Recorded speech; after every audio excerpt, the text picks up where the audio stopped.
C'est donc MEP, c'est l'acronyme de Laboratoire d'études sur les monothéismes. Voilà, les laboratoires d'études sur les monothéismes. Et Daniel va intervenir beaucoup plus longuement tout à l'heure pour présenter son livre Régine de Lac dans le débat sur intellectuels et femmes dans le judaïsme. Mais on voulait profiter de l'occasion pour lui donner la possibilité de nous présenter une collection particulière qu'elle anime et qu'elle dirige et dont elle va nous parler maintenant. Merci. Merci pour votre invitation, merci pour votre présence. Alors effectivement, quand j'ai vu dans un programme pour lequel je n'ai pas été sollicité, quand j'ai vu Les Juifs et les pouvoirs, j'ai été très honorée, mais c'est pas moi qui ai écrit le livre, c'est la personne que j'ai publiée dans ma collection. Je l'ai certes préfacé, mais bon, il serait revenu de présenter son propre ouvrage. Donc je vais vous en dire quelques mots. Les Juifs et les pouvoirs, ce livre est venu d'une obligation universitaire.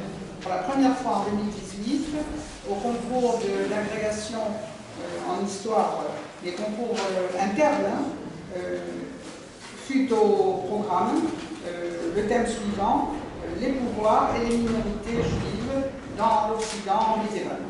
Donc c'était une belle occasion pour cet auteur, Claude Dangean, que je connais depuis 1992 pour être exact, chercher un sujet de thèse. J'ai été du jury de sa thèse.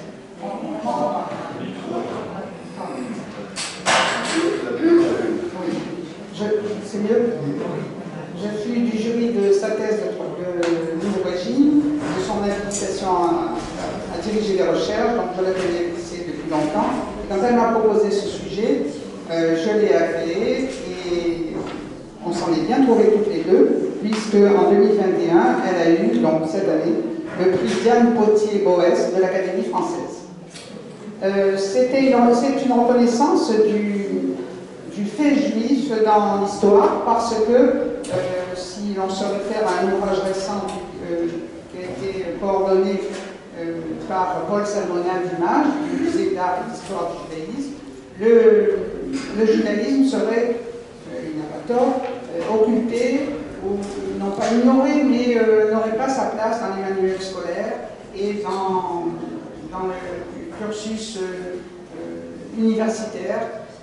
On n'en parle pas assez. Par conséquent, avoir ce prix de l'Académie française, c'était pour nous une belle réponse à l'ouvrage de Paul Salmona. Alors, Les Juifs et les pouvoirs, dans cet ouvrage, elle a revisité l'histoire juive sur 4 décennies, une histoire juive médiévale, bien évidemment. Spécialiste. On parle du Moyen-Âge. 4 décennies, avec les temps forts, les temps de rayonnement intellectuel. On peut parler de la Champagne médiévale, avec le fameux Rachid III, que vous connaissez tous, et les riches œuvres du judaïsme français. Les temps de rayonnement également intellectuel au sud de la Loire, dans notre région, en Occitanie, et en Languedoc plus précisément, grâce au transfert culturel occasionné par l'arrivée d'exilés andalous. Je crois que Michael vous en a parlé mille et une fois. Donc, des temps de rayonnement autant au nord, au XIe siècle avec Rachid III, qu'au sud, au XIIe et XIIIe siècle, en Languedoc français. Mais il y a eu aussi dans l'histoire juive hexagonale des... J'ai du mal, hein? Ah non, comme ça, ok. Sûrement.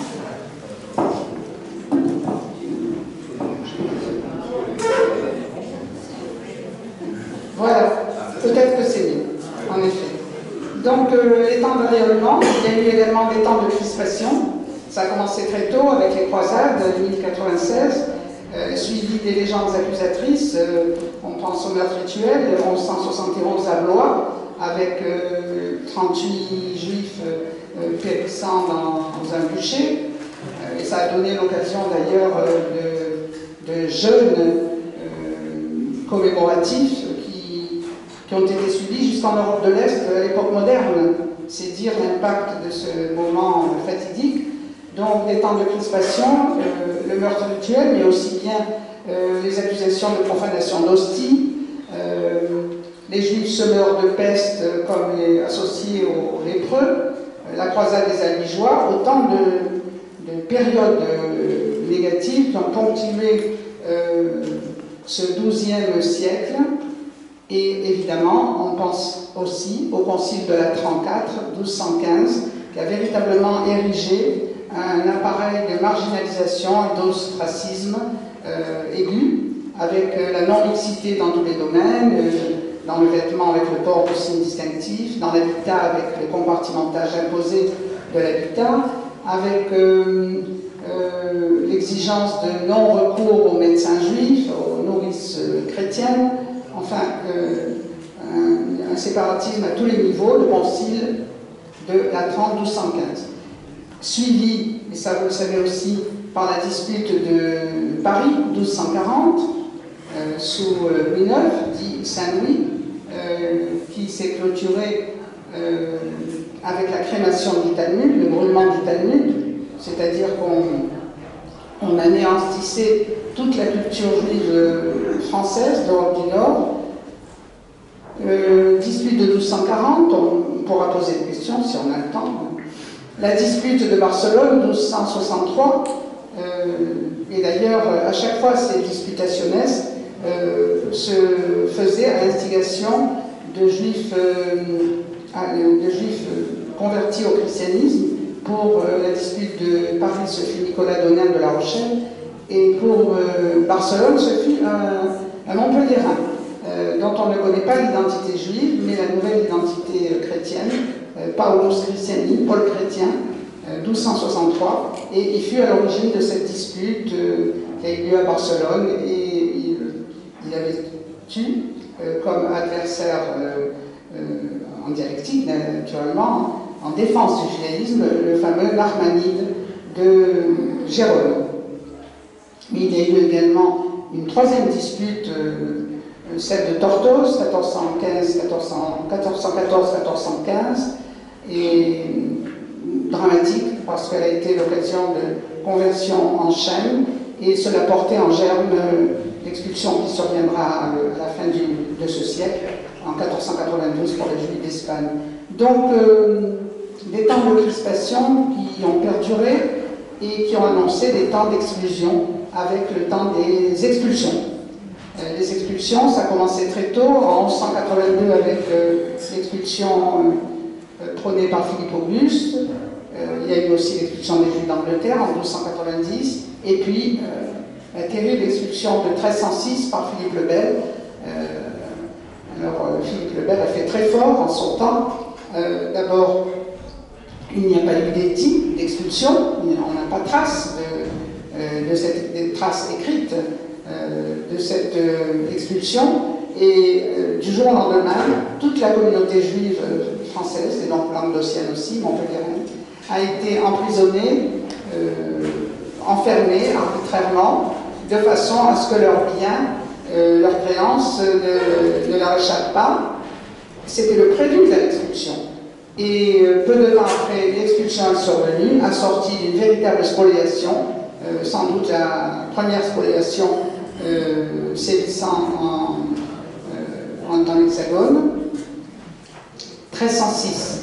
Et on assiste d'ailleurs à cette chose cocasse qui est la suivante. Les Juifs sont expulsés, mais on veut récupérer leurs créances. Et très souvent, leurs livres de créances étaient libellés en hébreu.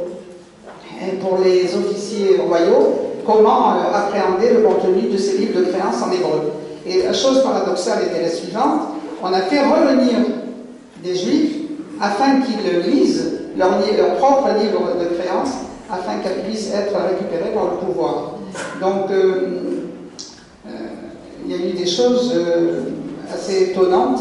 1306, ils sont donc expulsés et spoliés. Ils sont rappelés par Louis X le Hutin en 1315 pour être à nouveau expulsés en 1322. Dernière période autorisée de 1359 à 1394, 3 décennies un peu plus longues. Donc là, on a des archives qui peuvent être consultées. Mais en vérité, tout au long de ce XIVe siècle, ce furent des autorisations de séjour, des autorisations de retour, des autorisations qui ont été accordées, mais en vérité, l'expulsion de 1306 de Philippe le Bel était irrévocable. Ses successeurs ont suivi cet acte arbitraire. Et en 1394, la religion juive ne sera plus licite dans le royaume de France. C'est la dernière expulsion médiévale sévissant dans le royaume de France. Et puis on a une deuxième vague d'expulsion qui surviendra à la fin du XVe siècle, à la fin du Moyen-Âge. Vous connaissez évidemment celle de 1492, affectant les belles judaïcités ibériques et espagnoles, et puis celle du Portugal qui suivra très vite, 1496, c'est l'édit. Et cela entrera dans les faits un an plus tard, en 1497, mais il y aura cette chose incroyable, invraisemblable, lorsque tous les juifs portugais seront parqués sur le port de Lisbonne pour quitter ce sol devenu inhospitalier, eh bien, on va aviser de ne pas les laisser partir. On va aviser de les convertir massivement. Le monarque, le roi Manuel et les prélats vont faire ce pari audacieux de les convertir massivement, en se disant, bon, les aînés seront peut-être réfractaires, rétifs à la conversion, mais les enfants seront de bons et vrais chrétiens. Et leur calcul a été totalement négatif, puisqu'en 1506, il y aura l'effroyable massacre des conversos de Lisbonne qui surviendra.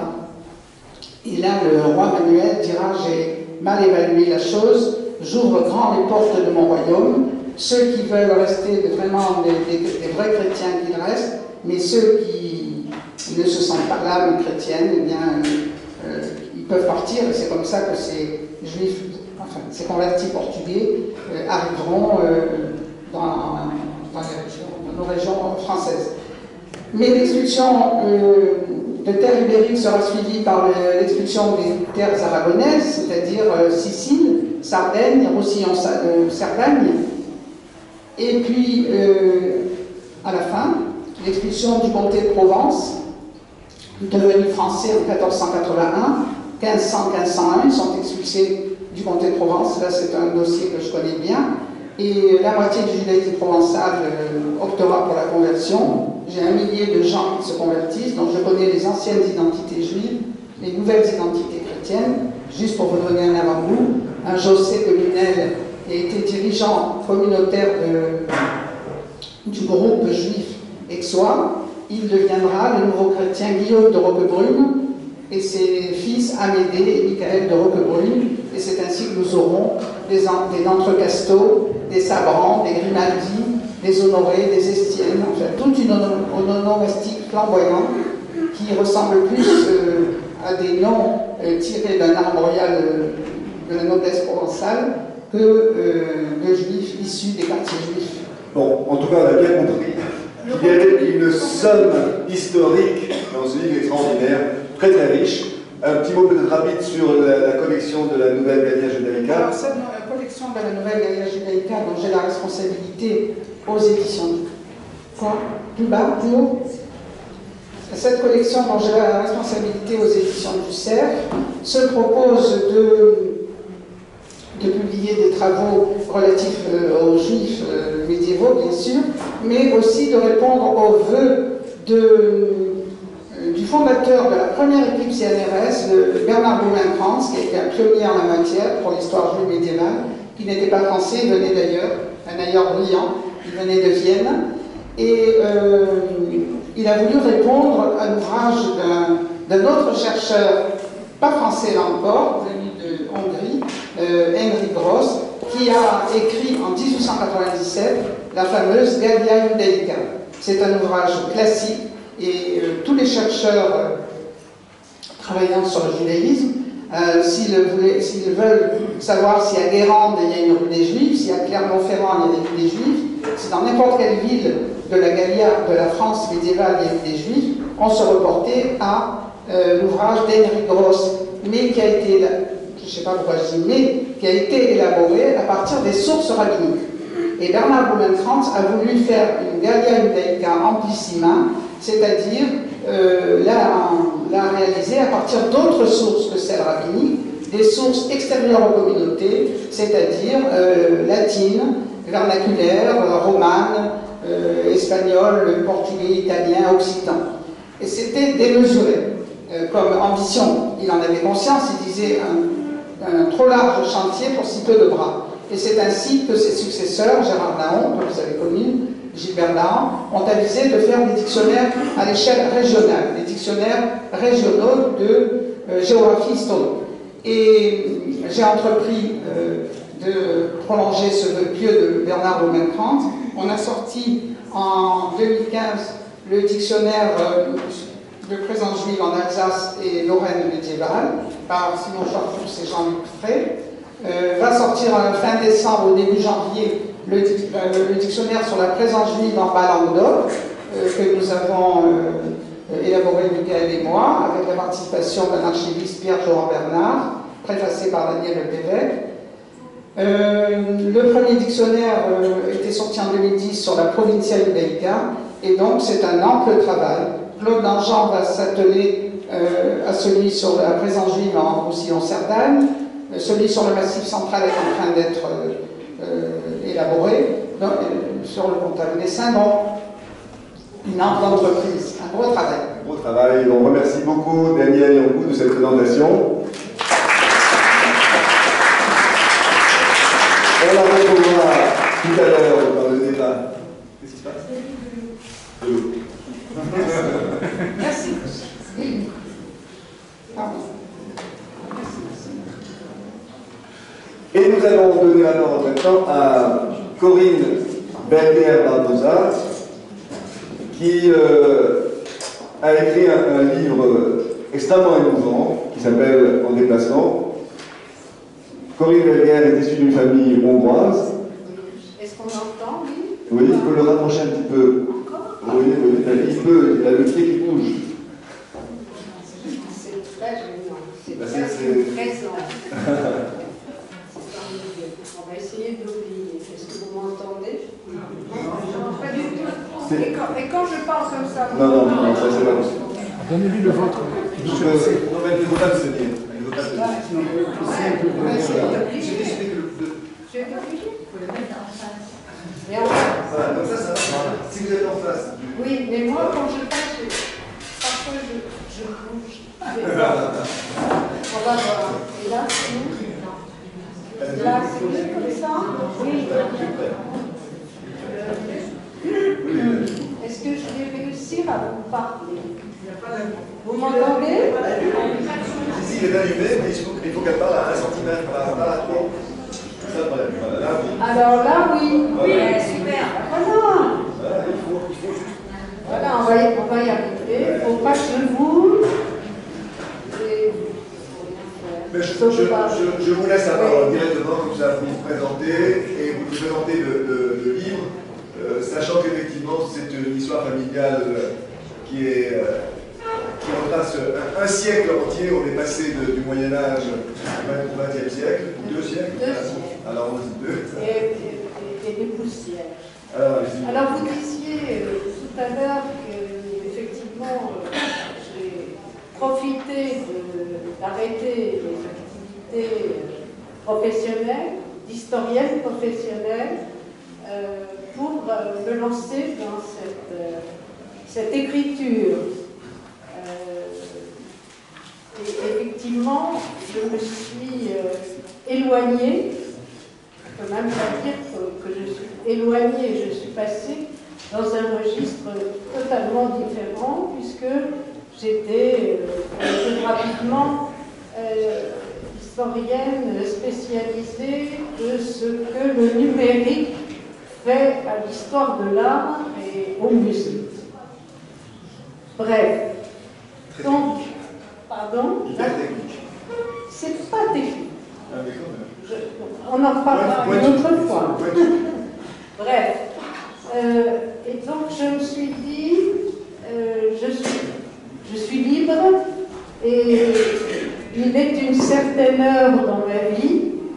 Donc, je me suis dit, il est l'heure de clarifier un certain nombre de choses. Comme, tout simplement, qu'est-ce que je dis quand je dis Je suis issue d'une famille de juifs hongrois.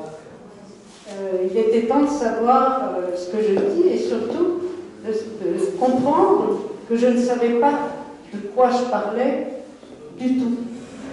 Donc je me suis dit, eh bien, je vais essayer de comprendre cet énoncé. Qu'est-ce que ça veut dire être issu d'une famille de juifs hongrois?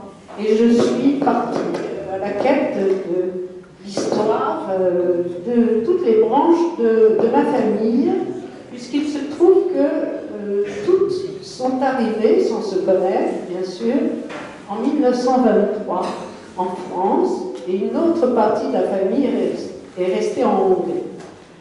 Donc, en déplacement, en premier lieu, ce sont des histoires de famille. C'est l'histoire de Cato, ma mère, qui à 14 ans, traverse un champ à 4 heures du matin pour se rendre à l'usine dans la banlieue de Berlin, puisque ses parents n'ont pas trouvé d'autre solution pour se cacher que de se fourrer dans la gueule du loup. C'est l'histoire aussi de Lajos Rosenberg, un cousin qui meurt en déportation en Hongrie et qui, après-guerre, change de nom, une fois mort, post-mortem, parce que sa femme madiarise son nom pour pouvoir faire carrière dans le Parti communiste hongrois qui prend le pouvoir.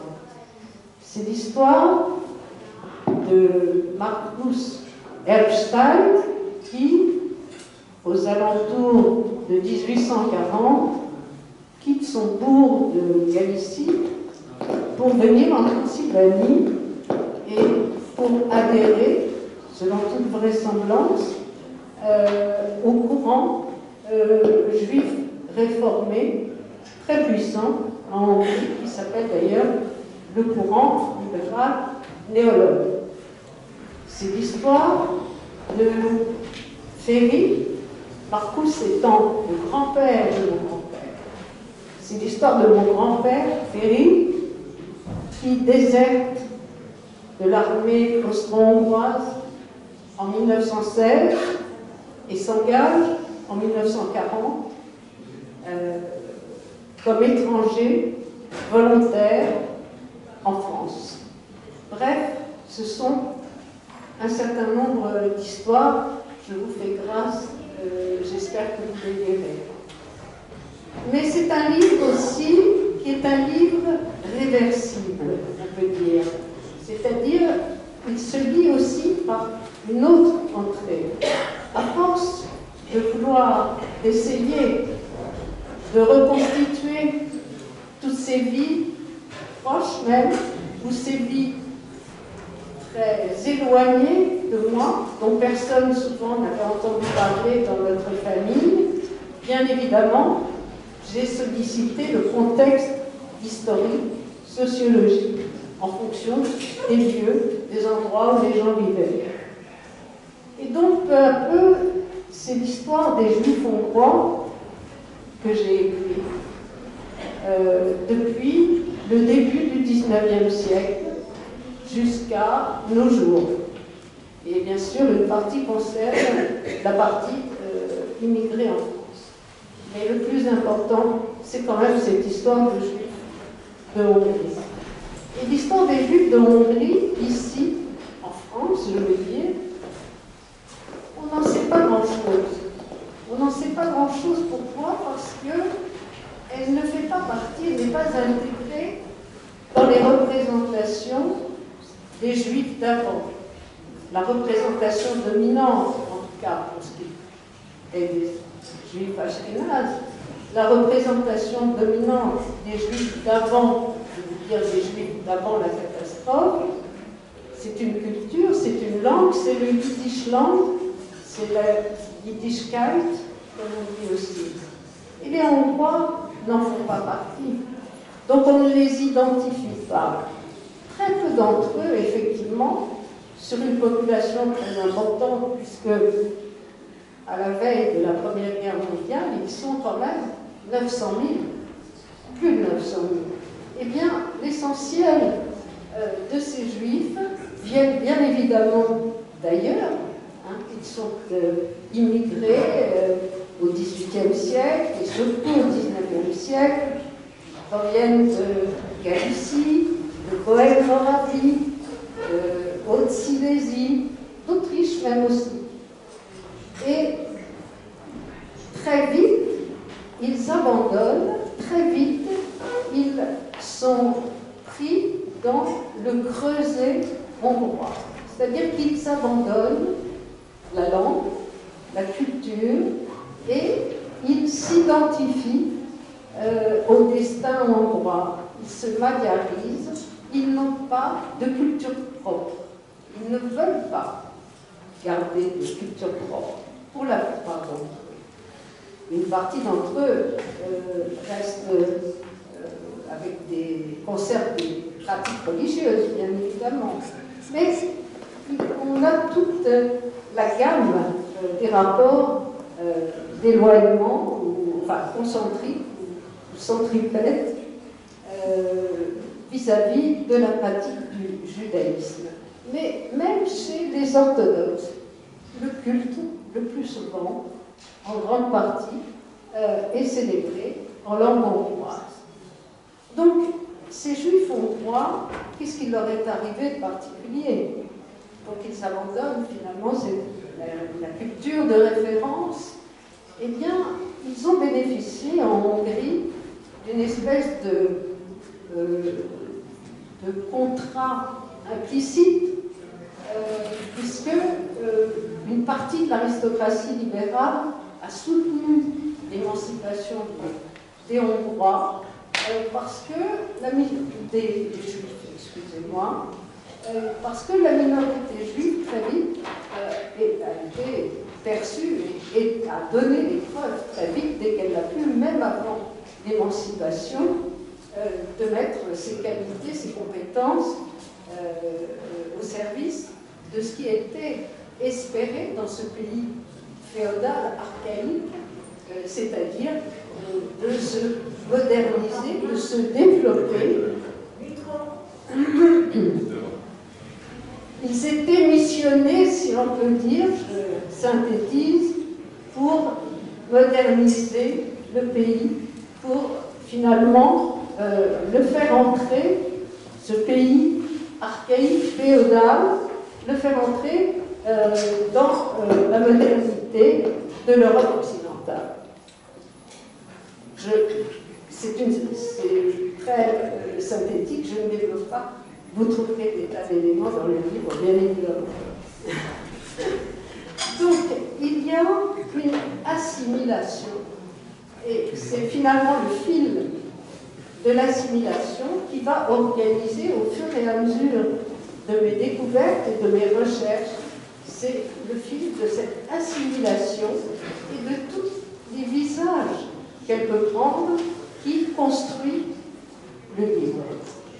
Tous les visages qu'elle peut prendre, c'est-à-dire, souvent les gens se tiennent sur un fil, c'est-à-dire qu'à force d'être assimilés, à force de s'éloigner, il y a eu en Hongrie beaucoup de conversions, par exemple, des mariages mixtes, bien évidemment, beaucoup de conversions et des abandons, tout simplement.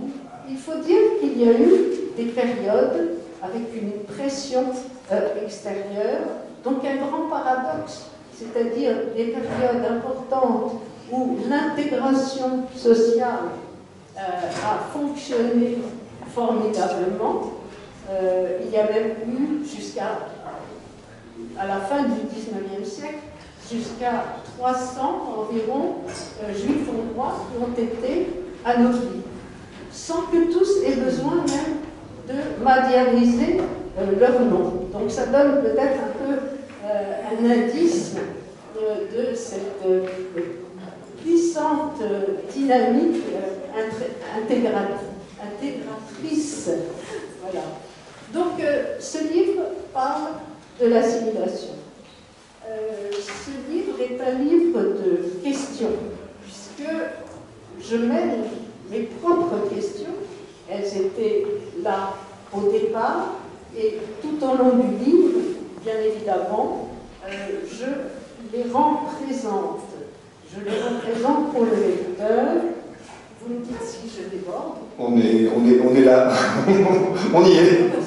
Parce que Non, peut-être. là, vous me faites signe. C'est bon, je pense qu'on est déjà un petit peu de retard par rapport à la table ronde, donc on va conclure parce que... C'est ce que je craignais.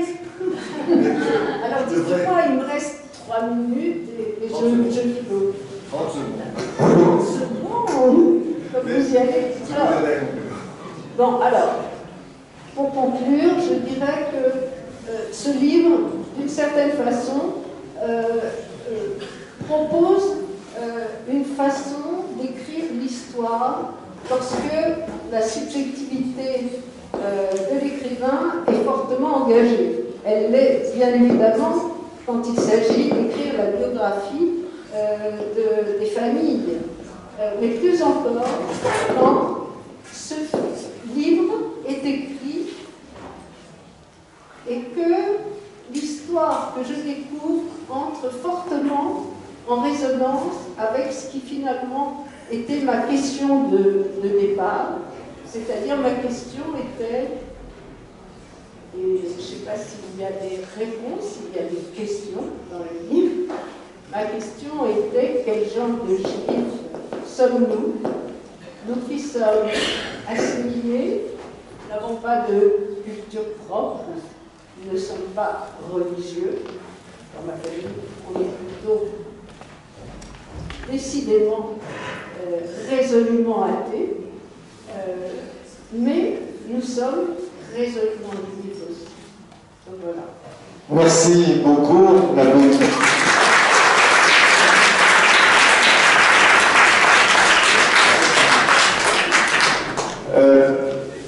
Comme pourra signer ces livres dans cette journée.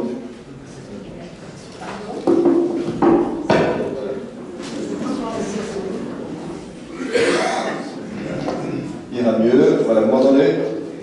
Donc, ce livre passionnant qui a ce double questionnement sur la communauté juive magyare et sur qu'est-ce qu'être juif, qui est une des questions fondamentales que nous vous posons tout au long de ce salon. Il est disponible et donc on pourra faire des signatures dans un petit moment. On va libérer l'espace pour accueillir maintenant ceux qui vont animer la grande table ronde de l'après-midi sur racisme et antisémitisme. C'est Michael qui animera cette séance. Et j'appelle, je l'ai vu, qui est arrivé, j'avais un petit peu peur, Colombe Schneck qui est par ici, où elle est